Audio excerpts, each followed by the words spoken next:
ওয়াহুম ইয়াহসাবুনা আন্নাহুম ইউহসিনুনা সুনা, কিন্তু হে বান্দাসকলে সিহঁতৰ দিল ও দিমাগৰ মাজত এই ফিকিৰ হৈ আছে, এই গুমান কাটি আছে, আহা বহন কৰি আছে, নিশ্চয় আমি ভাল কাম কৰি আছো। কিন্তু আল্লাহ কৈ আছে হে সকল বান্দা তামাম আমল বৰবাদ হৈ গৈছে। এই আয়াতৰ মাজত উলামাসকলে 5 শ্ৰেণীৰ মানুহৰ কথা বৰ্ণনা কৰিছে। এই 5 শ্ৰেণীৰ কথা মানুহৰ কথা মই সংক্ষিপ্ত হিচাপত আপোনালোকৰ সন্মুখত দাঙি ধৰাৰ চেষ্টা কৰিম। অমা তাওফীকি ইল্লা বিল্লাহ।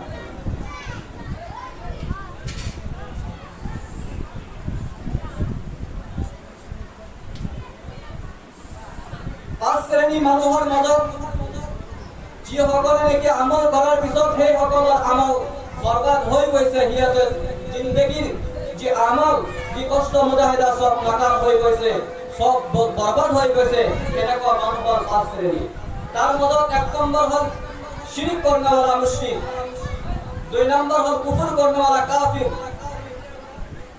3 নম্বর मुनाफिकी निफाक इत्यादि करने वाला मुनाफिकी करने वाला मानू, 4 নম্বর হল बिदअत करने वाला बिदअती, 5 নম্বর হল अक्लुल हराम हराम खाने वाला मानू, যে সকলে হারাম সম্পদ জমা করে ভক্ষণ করে সেই সকলের তামাম আমল বরবাদ।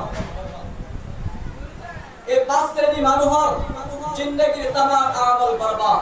কিন্তু প্ৰথম 3 শ্ৰেণীৰ মানুহৰ আমলৰ লগত তেখেতৰ ইমানো বরবাদ হৈ যায়, অর্থাৎ এই মানুহ কাফির হৈ যায়, তারপর ইমান বরবাদ হৈ যায়, ইমান হালাক হৈ যায়।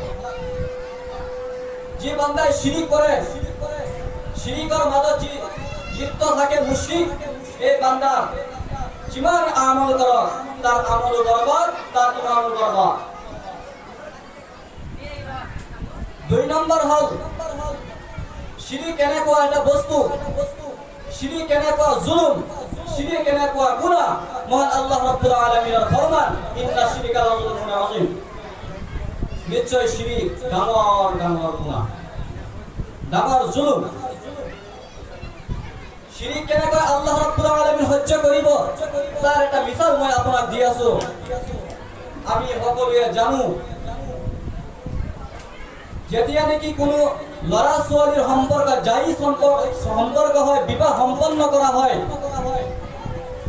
সেই সময়ত সেই ছোৱালীক যেতিয়া লৰাৰ ঘৰত আনে, ঘৰত আনাৰ পিছত সিহঁতৰ যি জিন্দগী আৰম্ভ হয়, এই সময়ৰ মাজত যদি কোনো ছোৱালীৰ এনেকুৱা কোনো বেষ্ট ফ্ৰেণ্ড ঘৰত আহে, আহাৰ পিছত সেই ছোৱালীজনীয়ে সেই ল'ৰাজনক তেখেতৰ হাজবেণ্ডৰ সন্মুখত যদি ইমান ফূৰ্তি আমোদ কৰে, যেনেকৈ হাজবেণ্ডৰ গাত হাত দিয়ে, তাৰ বন্ধুৰ গাতলৈ হাত দিয়ে, এই হাজবেণ্ডে কোনোদিন সহ্য কৰিব নোৱাৰে, সহ্য কৰিব কোনোদিন নকৰে। যেনেকৈ হাঁহি মাৰি ছোৱালীয়ে ল'ৰাৰ লগত কথা কয়, সেই ছোৱালীৰ ফ্ৰেণ্ডৰ লগত যদি তেখেতৰ হাজবেণ্ডৰ সন্মুখত এনেকুৱা হাঁহি মাৰি কথা কয়, যদি সেই হাজবেণ্ডৰ আত্মসন্তুষ্ট নাথাকে, কোনোদিন সহ্য নকৰে। ঠিক তেনেকুৱা ইয়াৰ মাজত ৰহস্য কি? সি এজন বেলেগ ঘৰৰ ছোৱালী হয়, সিফ আপোনাৰ লগত সম্পৰ্ক হৈছে ইজাব আৰু কবুলৰ মাধ্যমত। আপুনি তাক ইমান কোনো বেছি বস্তু দিয়া নাই, তাক সিম্পল কাপোৰ দি আছে, সিম্পল খানা খুৱাই আছে, কিন্তু যদি চাব যায় আপোনাৰ ঘৰত যি মেহনত কৰি আছে, মেহনতৰ 10 ভাগৰ 1 ভাগো দিয়া নাই। মাত্ৰ ইজাব আৰু কবুলৰ মাধ্যমত ইমানখিনি আপুনি পাৱাৰ পাই গ'লে, সেই ইজাবটি মোৰ আপোনাৰ আল্লাহৰ মাজত কি হোৱা নাই, নিশ্চয় হৈছে আল্লাহ ৰাব্বুল আলামিন হযৰত আদম আলাইহিস সালাতু ওয়াস সালামৰ পৰা বনি আদমৰ যিমান সন্তান কিয়ামত পৰ্যন্ত আহিব, तमाम সন্তানৰ ৰূহ আল্লাহ ৰাব্বুল আলামিন সৃষ্টি কৰি পেলাইছে।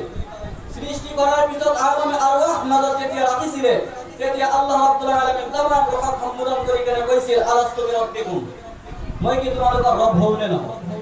তেতিয়া আমি সকলো ৰূহে এক বাক্যত জবাব দিছিলে, ক্বালু বালা শাহিদনা, নিশ্চয় আপুনি আমাৰ ৰব হয়, আমি সাক্ষ্য দি আছো। মোৰ আৰু আপোনাৰ আল্লাহ, আমাৰ আপোনাৰ আল্লাহ ৰাব্বুল আলামিনৰ লগত ইজাব কবুল হৈছে। দুনিয়াৰ মাজত আহি কেনে যদি এই আল্লাহ ৰাব্বুল আলামিনৰ সৃষ্টিৰ লগত যদি আল্লাহ ৰাব্বুল আলামিনক যদি আমি অংশীদাৰ বনাই দিওঁ তেনেহ'লে সেই জুলুম কেতিয়াও আল্লাহ ৰাব্বুল আলামিন সহ্য কৰিব নোৱাৰে সেই বান্দাৰ তামাম জিন্দেগীৰ আমল বৰবাদ হ'ব তাৰ লগত ইমানো বৰবাদ হৈ যাব